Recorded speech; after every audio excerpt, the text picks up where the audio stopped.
السلام علیکم، خوش آمدید ہمارے چینل کہانی سینٹر میں دوستو آج بھی ایک نئی کہانی کے ساتھ حاضر ہوئی ہوں، لیکن اپنی کہانی شروع کرنے سے پہلے آپ سب سے گزارش ہے، اگر آپ نے ہمارے چینل کو اب تک سبسکرائب نہیں کیا تو پلیز سبسکرائب کر دیں اور ساتھ میں لگے بیل آئیکن کے بٹن کو بھی پریس کر دیں تاکہ ہماری ہر نیو آنے والی کہانی کی نوٹیفیکیشن سب سے پہلے آپ کو مل سکے۔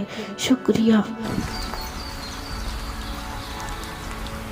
آج موسم -ڈگری پر چل رہا تھا اور کینیڈا کی اس سردی کے ہم عادی ہو چکے تھے۔ آج بچے مزے سے اپنے پاپا کے ساتھ ٹی وی پر کوئی پروگرام دیکھ رہے ہیں اور میں ٹی وی سے الجرق کھڑکی سے باہر دیکھ رہی تھی۔ میل کے درخت سفید سفید برف سے اٹے پڑے تھے۔ زندگی مفلوج ہونے کے باوجود یہاں چلتی پھرتی رہتی ہے۔ میرے دل میں نہ جانے کیا سمائی کہ جلدی سے سنو جیکٹ اور شوز پہن کر عادل سے کہا کہ میں مریم کی طرف جا رہی ہوں۔ اس وقت وہ خلاف توقع حیرت سے بولا، ویسے وہ میری بے وقت کہیں نہ کہیں روانگی کا عادی تھا۔ ارے بابا، برابر میں ہی تو ہے، جا رہی ہوں، کون سا میں مال جا رہی ہوں۔ اوکے گو ہیڈ، وہ لاپرواہی سے بولا۔ میں جلدی سے برف پر چلتی لان کر اس گھر کے مریم کے کچن کی جانب چل دی۔ ان کا کچن بیک ڈیک کی طرف تھا۔ لمبے لمبے شیشوں سے برف کا نظارہ بہت خوبصورت لگتا تھا۔ وہ اکیلی بیٹھی ٹی وی دیکھ رہی تھی۔ میرے شیشہ بجانے پر وہ چونکی۔ السلام علیکم، انہوں نے خوش دلی سے دروازہ کھول کر مجھے گلے لگایا۔ یار، کافی کا موڈ ہو رہا تھا۔ میں نے اپنی جیکٹ اسٹینڈ پر ٹانگتے ہوئے کہا، اوہ شور، آؤ۔ انہوں نے میرے اندر بھیجتے ہی الیکٹرک کی کیٹل آن کر دی اور میں کارپیٹ پر بڑے ریڈ کیش پر پرجمان ہو گئی۔ وہ ہمیشہ کی طرح ہولے ہولے گنگنا رہی تھی اور پھر مزیدار سے کافی بامیہ براؤنیز کے جو وہ خود بیک کرتی تھی لے کر آ گئی۔ آنکھوں میں ہمیشہ کی اداسی تھی۔ یہ نرگسی آنکھیں، میرے چھیڑنے پر وہ مسکرا دیں۔ ان کی گرے نرگسی آنکھوں میں اداسیوں نے ڈیرے جما رکھے تھے۔ وہ بہت زود رنج تھی۔ میں نے ہمیشہ انہیں اداس پسماندہ دیکھا، کوئی بھی گہرا دکھ اپنے اندر چھپائے پھرتی تھی۔ فیض احمد فیض کی یہ غزل اکثر گنگناتی تھی، نثار میں تیری گلیوں کے، آواز میں عجیب سوز بہرنا تھا۔ میرے اکثر پوچھنے پر وہ ٹال جاتی، لگتا ہے پاکستان سے دوری آپ کو یہ غزل گنگنانے پر مجبور کرتی ہے۔ انہوں نے ہنس کر ٹال دیا۔ پھر وہ چپ ہو کر خلاؤں میں گھورنے لگی۔ نہ جانے کون سی دکھ بھری یاد ان سے وابستہ تھی۔ میں کافی پیتے پیتے ان کے بارے میں سوچتی گئی۔ میری تشویش بڑھتی جاتی اور الجھی گٹھی کے دھاگے مزید الجھتے جاتے۔ کافی ٹھنڈی ہو رہی ہے۔ میرے کہنے پر وہ چونکی۔ آپ اتنی دکھی کیوں ہیں؟ کون سا دکھ ہے خدارا؟ میں آپ کے ساتھ پچھلے 10 سال سے رہ رہی ہوں، مگر اس مصروف زندگی میں کبھی موقع نہ ملا کہ آپ سے اس اداسی کے بارے میں استفسار کر سکوں۔ کیا آپ کو پاکستان، اپنے پیرنٹس یاد آتے ہیں یا پھر زین؟ میرے پوچھنے پر وہ ہلکے سے مسکرائیں۔ ہاں، بہت سی چیزیں ہیں رومی، تم تو جانتی ہو، پاکستان میں میرا اب کوئی نہیں۔ ماں کے مرنے کے بعد پاپا بھی چل بسے، یہ تو نیچرل فیکٹس ہیں۔ میں نے قدرے لاپرواہی سے کہا تو وہ مسکرا دیں۔ ہاں ہیں تو فیکٹس، مگر کچھ حقیقتیں اتنی تلخ ہوتی ہیں کہ بھلائی نہیں جا سکتی۔ اور پھر وہ خلا میں گھورنے لگی۔ وہ بہت بادلوں بھری خوبصورت شام تھی اور بادل ہمیشہ میری کمزوری رہے ہیں۔ مریم نے گویا اپنے لب کھول دیے اور ماضی کے دریچے ہولے ہولے ہولے ہولے واک کرنے لگے۔ میں اپنی اسائنمنٹ مکمل کر رہی تھی۔ دیر کافی ہو چکی تھی۔ 5 بج گئے۔ میں جلدی سے بیگ اٹھا کر نکلنے لگی کہ زین آ گیا۔ جا رہی ہو؟ ہاں، میں نے جلدی سے کہا۔ کیسے جاؤ گی؟ گاڑی ہے میرے پاس۔ میں اسے چابی دکھا کر جلدی سے پارکنگ کی طرف چل دی۔ وہ میرا بہت اچھا کلاس فیلو، بچپن کا دوست اور فرسٹ کزن تھا، اور میری ہر اچھی بری بات سے واقف تھا۔ پڑھتے پڑھاتے وقت پر لگا کر اڑنے لگا، اور زین کو آرمی میں کمیشن مل گیا اور وہ سیالکوٹ چلا گیا۔ پھر میری تعلیم بھی آگے بڑھنے لگی اور میں نے اکنامکس میں ماسٹر کر لیا۔ سبجیکٹ بہت بورنگ اور تلخ تھا، مگر اس کا فائدہ یہ ہوا کہ مجھے ایک ایمبیسی میں اکاؤنٹس ڈپارٹمنٹ میں اچھی جاب مل گئی۔ امی کی وفات کے بعد ابا بالکل اکیلے رہ گئے تھے اور فارغ وقت میرا ابا کے ساتھ ہی گزرتا۔ پھر ایک دن زین کا فون آیا کہ وہ کیپٹن ہو گیا ہے اور عنقریب اسلام آباد آ رہا ہے۔ میں ابا کے لیے چائے بنا رہی تھی کہ وہ ہمیشہ کی طرح بغیر بتائے کچن میں آ دھمکا۔ میری خوشی کی انتہا نہ رہی، وہی جو ایک دیر بنا دوست کو دیکھ کر ہوتی ہے۔ باہر ہلکی ہلکی بارش ہو رہی تھی۔ تمہیں پتہ ہے میں بورنگ ماحول میں بیٹھنے نہیں آیا۔ اس نے مجھے بازو سے پکڑ کر باہر نکالا۔ واٹ یو مین بورنگ ماحول؟ میں نے اپنا بازو چھڑاتے ہوئے کہا۔ ہاں نا بھائی، اتنے عرصے بعد کچن میں بیٹھنے نہیں آیا، چلو بارش میں گھومتے ہیں۔ آخ، میں نے برا سا منہ بنایا تو وہ مجھے کھینچتا ہوا لان میں لے گیا۔ منہ اوپر کرو، عجیب سا آرڈر تھا۔ کیا؟ ارے کر نا یار، اس کا یہی اسٹائل تھا۔ میں نے منہ اوپر کیا تو بارش کے موٹے موٹے قطرے میرے چہرے پر گر کر میرا چہرہ بھگو گئے۔ ان قطروں میں قدرت کے بہت سے راز پنہاں ہیں۔ اس نے میرے کان میں سرگوشی کی۔ مثلاً میں نے آئی برو اٹھا کر اسے دیکھا، جو بہت وجیہ ہو گیا تھا۔ موٹی موٹی سیاہ مونچھوں تلے ہلکی ہلکی مسکان تھا۔ وہ بہت ہینڈسم، مگر میں نے کبھی غور نہیں کیا تھا۔ تم نک چڑھی کی نک چڑھی ہی رہنا، کبھی قدرت کو انجوائے نہ کرنا۔ اچھا تو بتاؤ نا فلاسفر صاحب، ان بارش کے قطروں میں قدرت کے کون سے راز عیاں ہیں؟ دیکھو، بارش اللہ سبحانہ وتعالیٰ کی رحمت ہے۔ یہ جو اب ہم پر برستی تو کیا اس کی رحمت نہیں؟ ہمارے باہر آنے پر وہ اپنی اس رحمت کو روک بھی تو سکتا تھا۔ یہ اس کی قدرت کا کمال ہے، جہاں چاہے جس پہ چاہے اپنی رحمت کا نزول کر دے۔ میں بغور اس کے چہرے کا جائزہ لے رہی تھی۔ وہ بہت حاکمانہ گفتگو کر رہا تھا۔ یہ تم آج کل کوئی درس ورس تو نہیں اٹینڈ کر رہے؟ میں نے ذرا مذاق سے چھیڑا تو یکدم مزاح سے سنجیدگی کی طرف لوٹ آیا۔ نہیں، یہ بات نہیں، اس نے مسکرا کر کہا۔ آج کل میں قرآن اسٹڈی کر رہا ہوں۔ او آئی سی۔ پھر ہم ایک ریسٹورنٹ میں کافی پینے چلے گئے۔ اس نے بیٹھتے ہی میرا ہاتھ پکڑ کر دیکھنا شروع کر دیا۔ کیا دیکھ رہے ہو؟ میں نے سوال کیا۔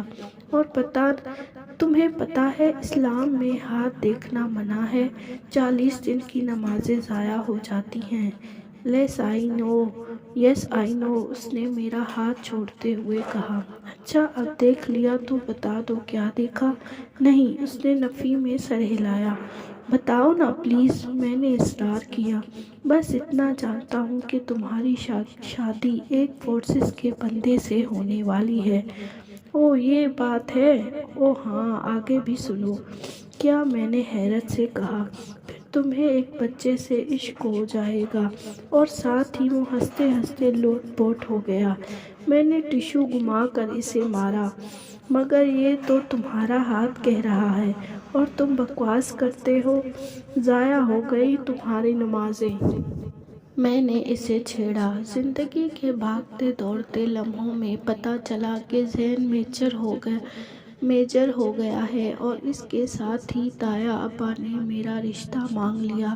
پھر کافی دن شادی کی تیاریوں میں لگ گئے۔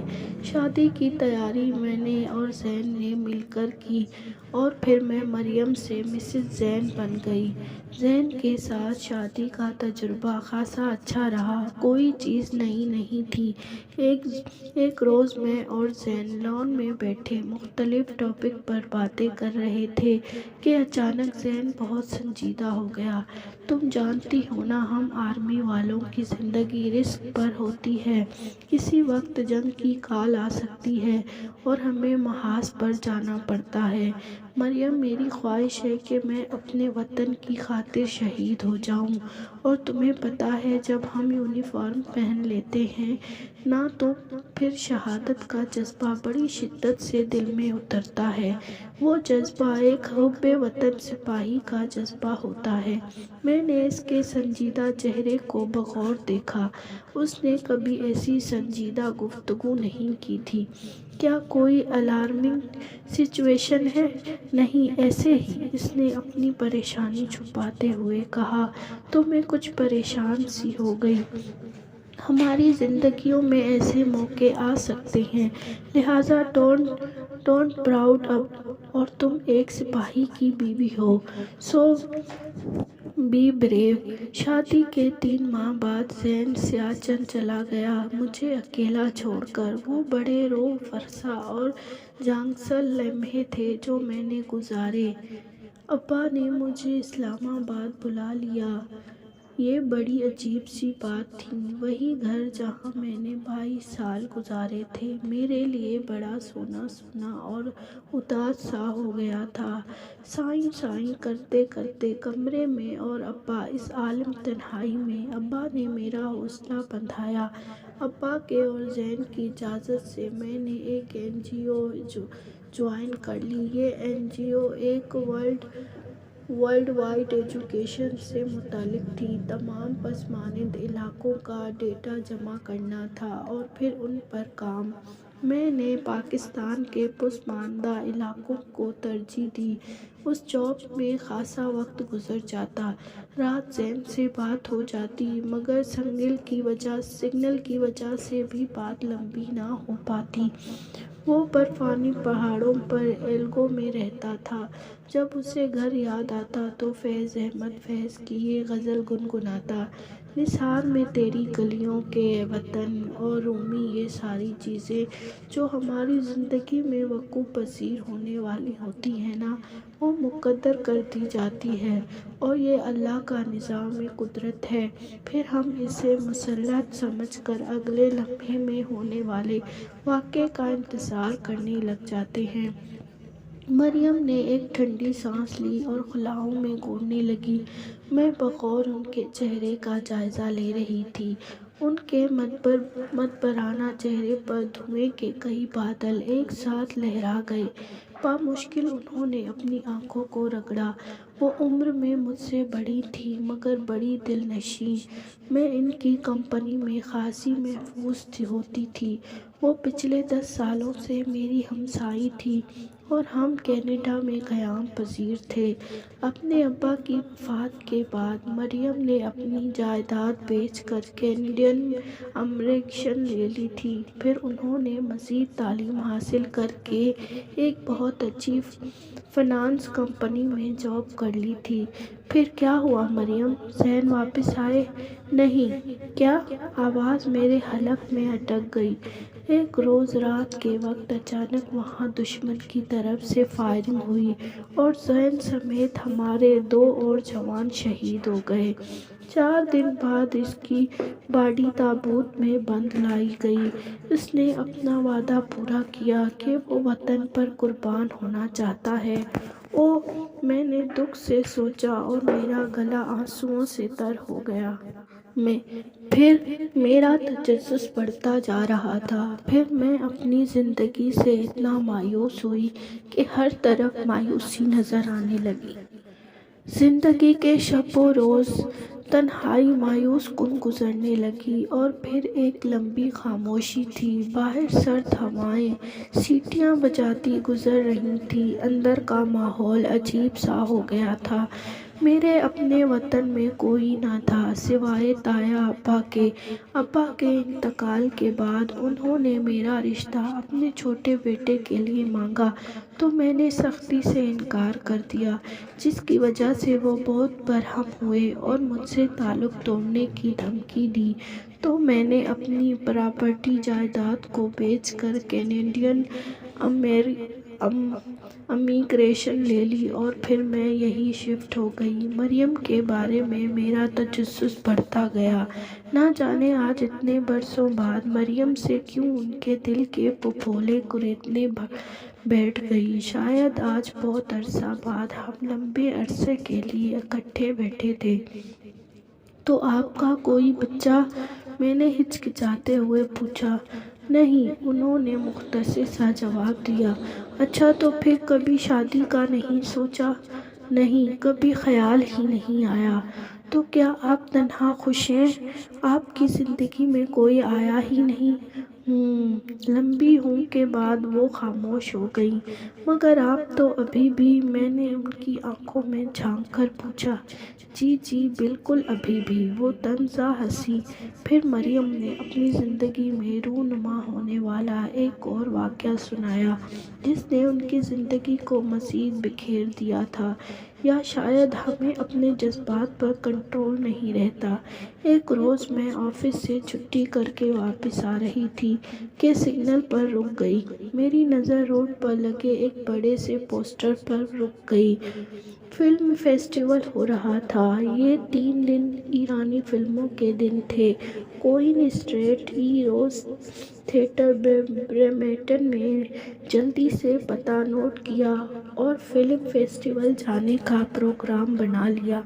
اتفاق سے جس ملک کی فلم چلتی، فیسٹیول میں اس کی پوری ٹیم آیا کرتی، ماں ہیرو ہیروئن اور سارا عملہ وغیرہ۔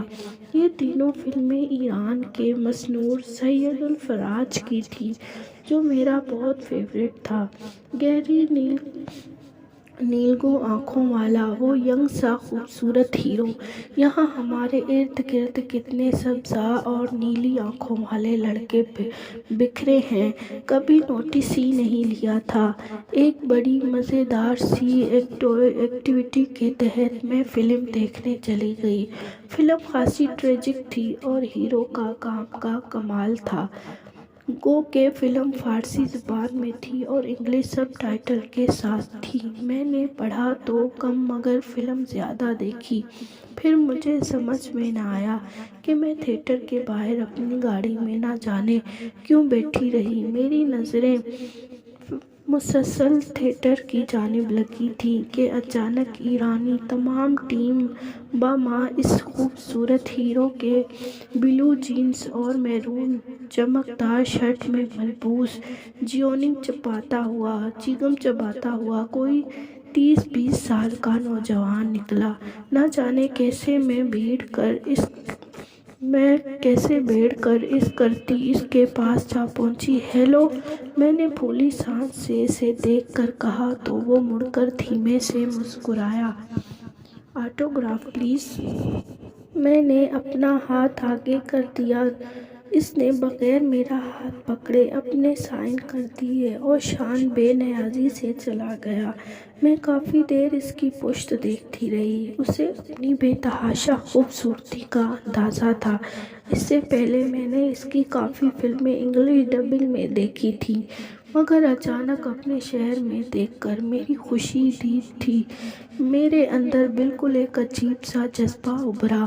میں اسے کوئی نام نہیں دے سکتی۔ پھر بمشکل کار اسٹارٹ کر کے میں اسٹار بکس کے آگے رکی۔ ٹھنڈک کی وجہ سے کافی کی طلب ہو رہی تھی۔ دوسرے دن موسم بہت خوبصورت اور خاصا چمکدار تھا۔ اوائل اپریل کی خوبصورت مگر ٹھنڈی دھوپ۔ دوسرے دن کی فلم لو اسٹوری تھی، چنانچہ میں دوسرے دن پھر فلم دیکھنے چلی گئی۔